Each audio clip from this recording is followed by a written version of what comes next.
Sai Ram.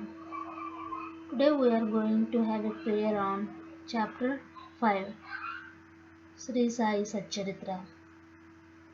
Baba's written with Chand Patil's marriage party, welcomed and addressed as Sai, contact with other saints, his dress and daily routine, the story of the Padukas, wrestling bout with Muhyiddin and change in life, turning water into oil, the pseudo Guru Jawahar Ali, written with Chand Patil's marriage party.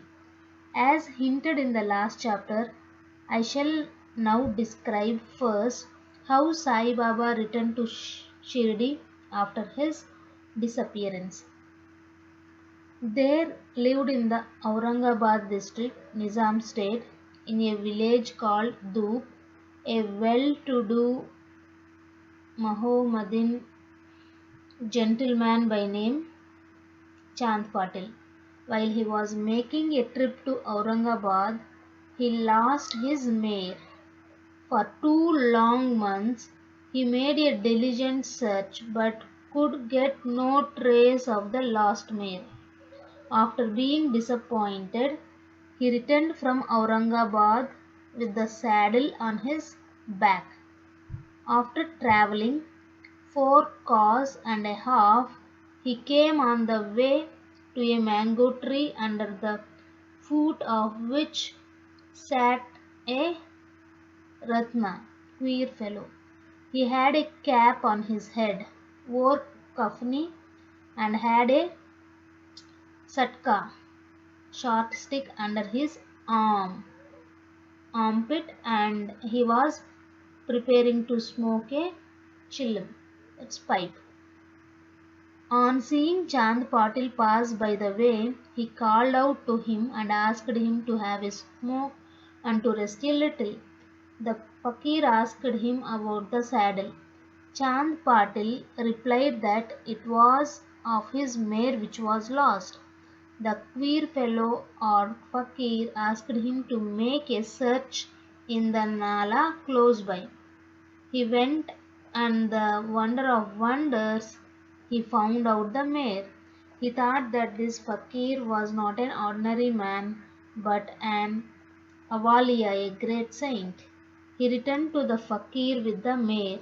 The chilim was ready for being smoked, but 2 things were wanting: fire to light the pipe and water to wet the chapi, piece of cloth through which smoke is drawn up. The fakir took his prong and thrust it forcibly into the ground, and out came a live burning coal, which he put on the pipe.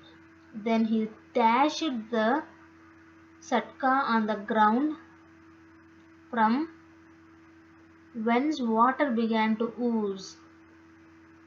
The chappy was wetted with that water, was then wrung out and wrapped round the pipe.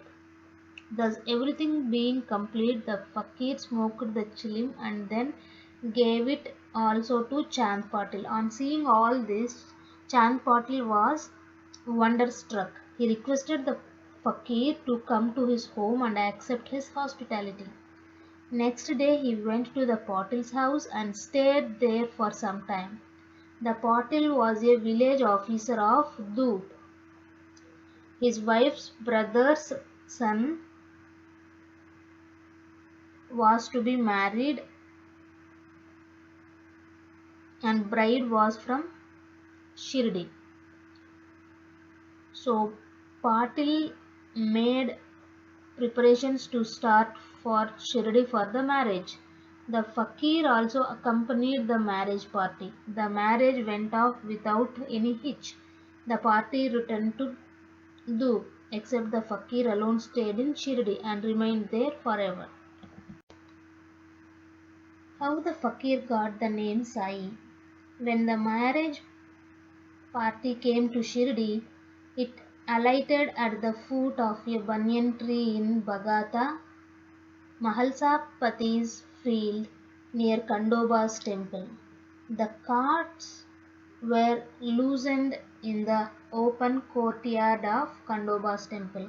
The carts were loosened in the open courtyard of Kandoba's temple, and the members of the party descended one by one, and the fakir also got down. Bhagat Mahalsapati saw the young fakir getting down and accosted him. Ya Sai, welcome Sai. Others also addressed him as Sai, and thenceforth he became known as Sai Baba.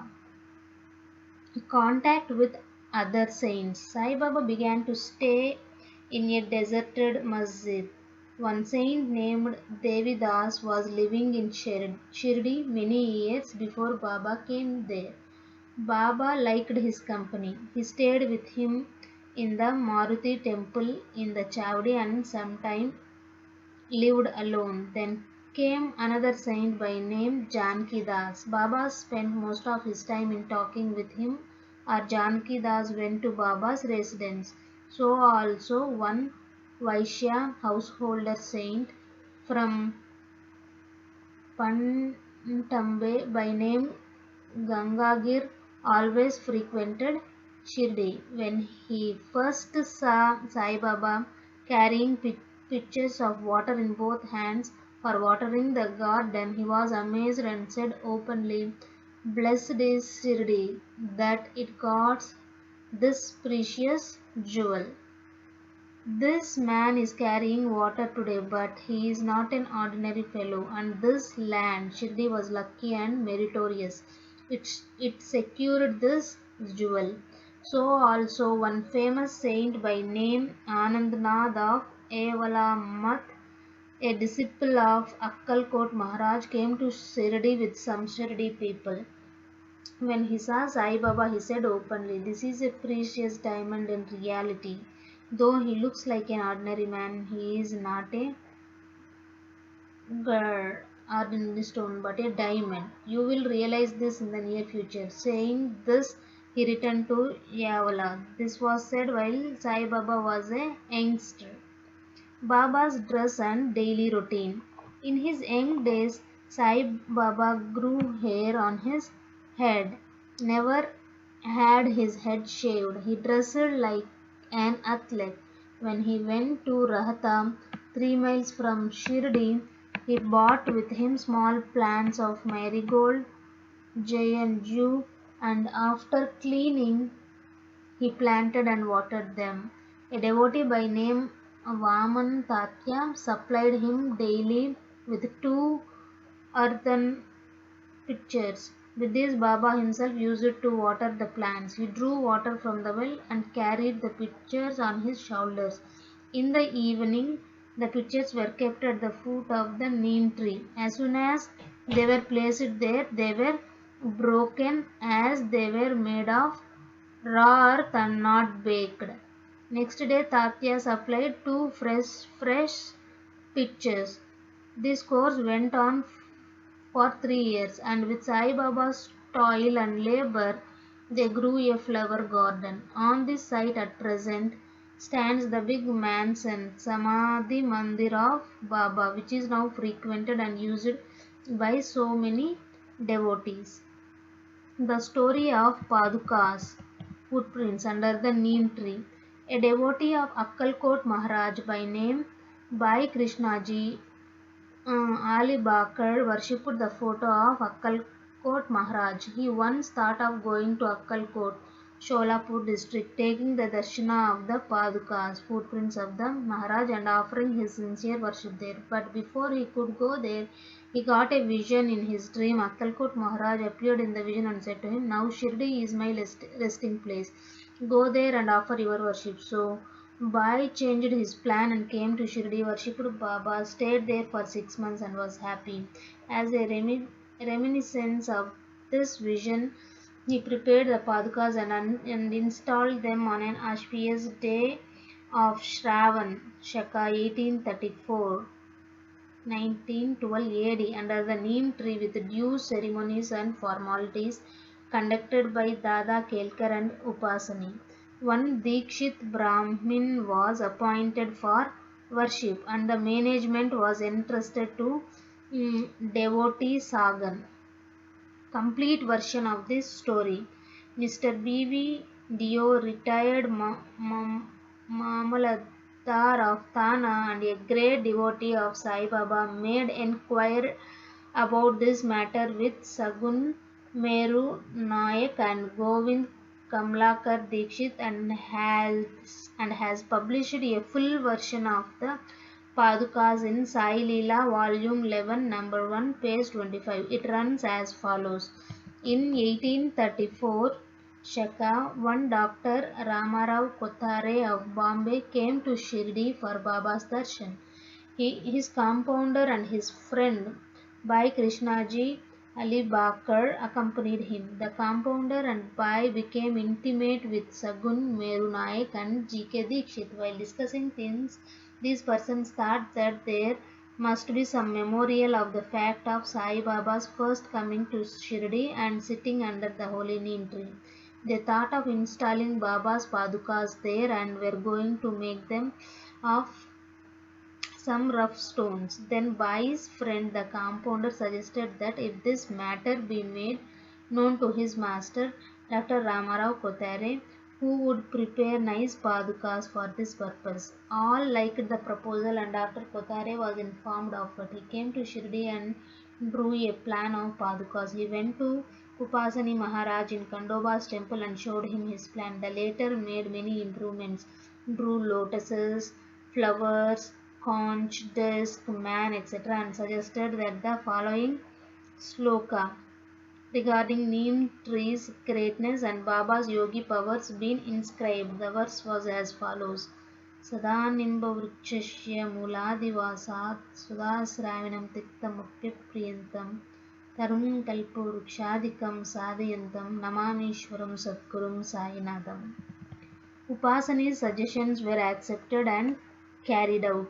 The padukas were made in Bombay and sent to Shirdi with the compounder.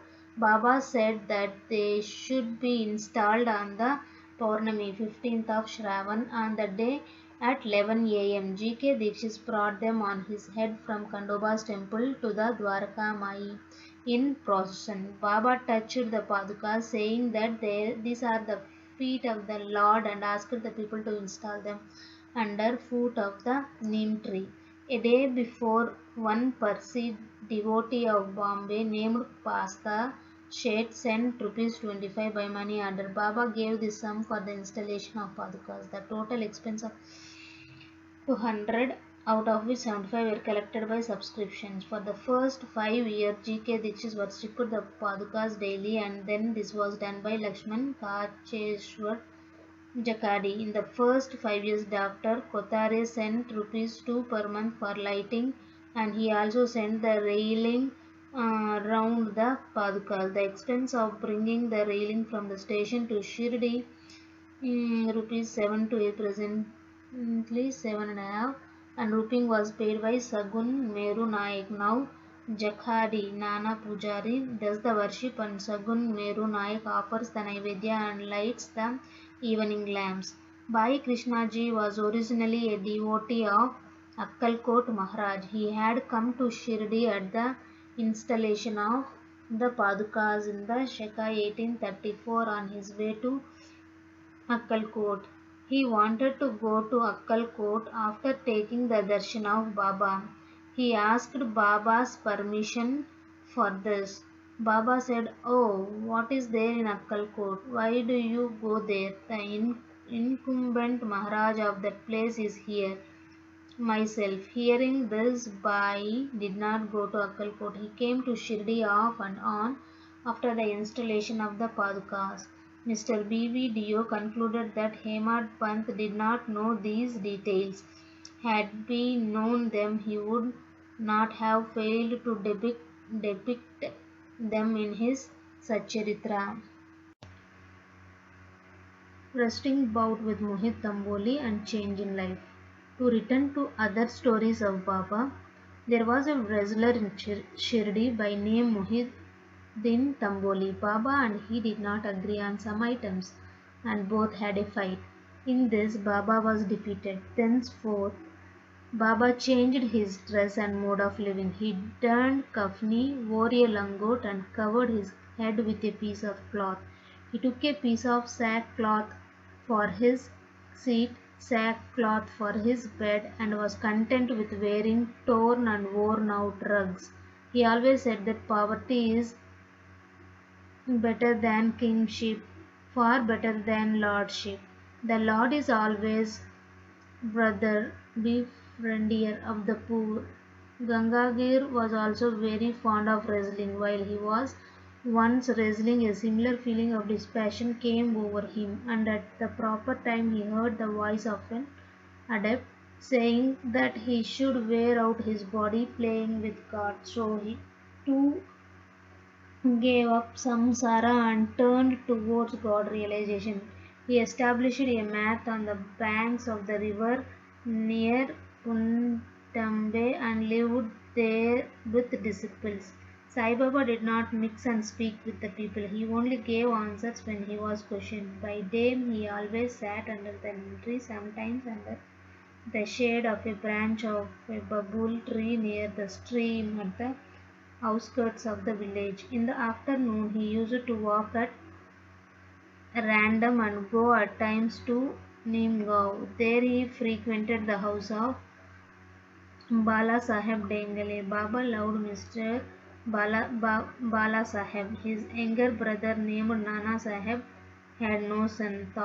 Though he married a second wife, Bala Saheb sent Nana Saheb for asking darshan of Sai Baba, and after some time with his grace Nana Saheb got a son. From that time onwards people began to come mm, in numbers to see Sai Baba, and his fame began to spread and reach Ahmednagar. From thence Nana Saheb Chandrakar and Keshav Chidambar and many others began to come to Shirdi. Baba was surrounded by his devotees during the day and slept at the night in an old and mm, dilapidated masjid. Baba's paraphernalia at this time consisted of a chilling tobacco and a tumbrel, tin pot, long flowing kafni, a piece of cloth around his head, and a satka shortsi which he always kept with him. The piece of the white cloth on the head was twisted like matted hair and flowed down from the left ear on the back. This was not washed for weeks. He wore no shoes, no sandals. A piece of sackcloth was his seat for most of the day. He wore a cup-in waist cloth band, and forwarding of cold he always sat in front of a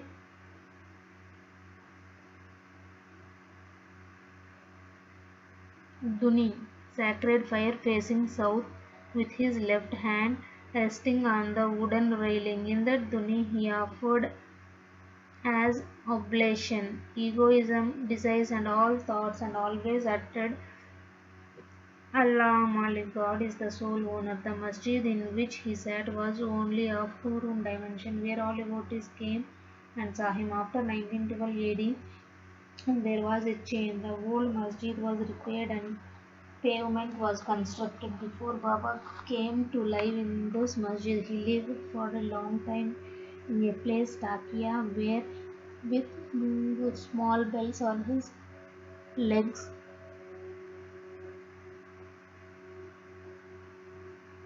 Baba danced beautifully, sang with tender love, turning water into oil. Sai Baba was very fond of lights. He used to borrow oil from shopkeepers and keep lamps burning the whole night in the masjid and temple.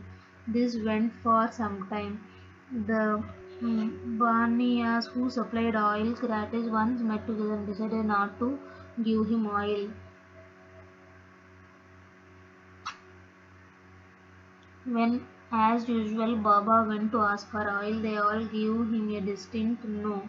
Unperturbed, Baba returned to the masjid and kept the dry wicks in the lamps. The Banyans were watching him with curiosity. Baba took the tamarind pot, which contained very little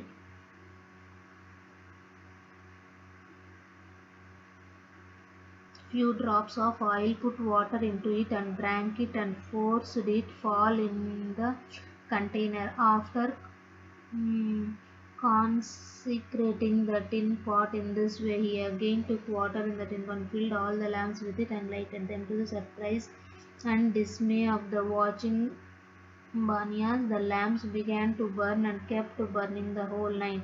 The Banyas repented and apologized. Baba forgave them and asked them to be more truthful in future. The pseudo guru Jawhar Ali. 5 years after the wrestling bout mentioned above, one fakir from Ahmednagar by name Jawhar Ali came to Rahata with his disciples and stayed in Bakhal, spacious room near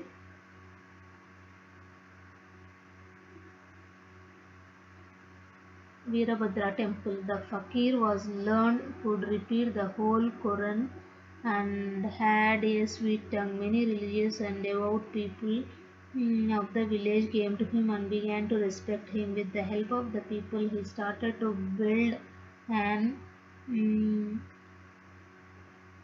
Idgah, a wall before which Mohammedans pray on Idgah Day. Near the Veerabhadra temple, there was some quarrel about this affair, on account of which Jawhar Ali had to leave Rahta. Then he came to Shirdi and lived in the masjid with Baba.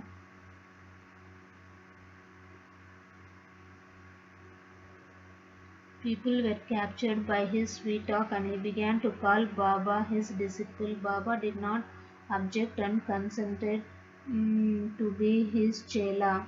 Then both Guru and Chela decided to return to Rahata and live there. The Guru never knew his disciple's worth, but the disciple knew the defects of the Guru. Still, he never disrespected him. Observing carefully his duties, he even served the master in various ways. They used to come to Shirdi off and on, but their main stay was in Rahata. The loving devotees of Baba in Shirdi did not like that Baba should stay away from them in Rahata, so they went in a deputation to bring Baba back to Shirdi. When they met Baba near the Idgah and told the purpose for which they came, Baba said to them that the fakir was an ill-tempered fellow. He would not leave him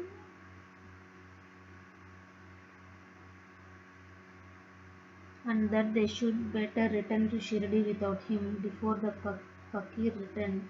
While they were thus talking, the fakir turned up and was very angry with them for trying to take away his disciple. There was some discussion and altercation, and it was finally decided that both the Guru and Chela should return to Shirdi also, and so they returned and lived in Shirdi. But after a few days, the Guru was tested by Devidas and he was found wanting. 12 years before Baba arrived in Shirdi with the marriage party, this Devidas, aged about 10 or 11, came to Shirdi and lived in Maruti temple. Devidas had fine features and brilliant eyes, and he was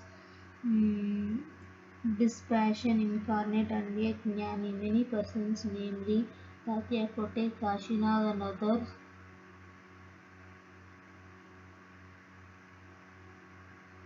regarded him as their guru. They bought Jawhar Ali in his presence, and in the discussion that followed, Jawhar was worst and fled from Shirdi. He went and stayed in Bizapur and returned after many years to Shirdi and prostrated himself before Sai Baba.